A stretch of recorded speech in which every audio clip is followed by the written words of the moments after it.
We're just weeks away from the 2024 US presidential election. Let's take a look at the top developments shaping the race to the White House. Well, Vice President Kamala Harris lambasted former President Donald Trump for calling January 6th a day of love. Trump had described the January 6th Capitol attacks as a day of love while defending his response to the events at the town hall event. Speaking at a rally in Wisconsin, Harris warned about the stakes of the upcoming elections, arguing that Trump is a threat to freedom. Donald Trump is increasingly unstable and unhinged and will stop at nothing to claim unchecked power for himself. He wants to send the military after American citizens. He wants to prevent women from making decisions about their own body. He wants to threaten fundamental freedoms and rights like the freedom to vote, the freedom to be safe from gun violence, to breathe clean air and drink clean water, and the freedom to love who you love openly and with pride.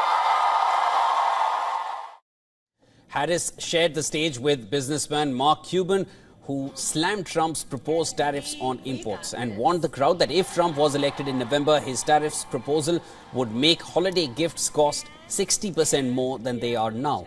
While Harris took to stage with Cuban, Tesla owner Elon Musk held a pro-Trump town hall in Philadelphia suburbs. The event was billed as a call to action to vote early in the crucial battleground state of Pennsylvania. Elon Musk has become a Republican mega donor and has given around $75 million to his pro-Donald Trump spending group in the span of just 3 months, as per federal disclosures.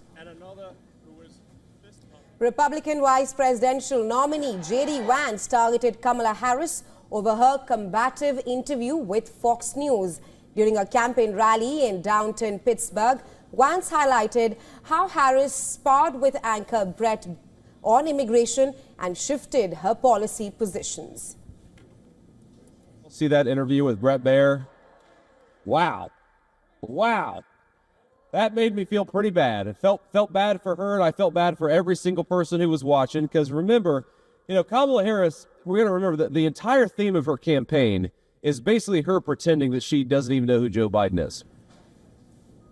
Meanwhile, Democratic vice presidential candidate Tim Walz campaigned in North Carolina on Thursday. He was joined by former President Bill Clinton at a campaign rally in Durham.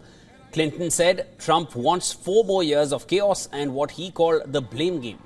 Polls opened for early voting on Thursday in North Carolina, a critical battleground in the election, just weeks after Hurricane Helene left some residents still without power, running water or phone services.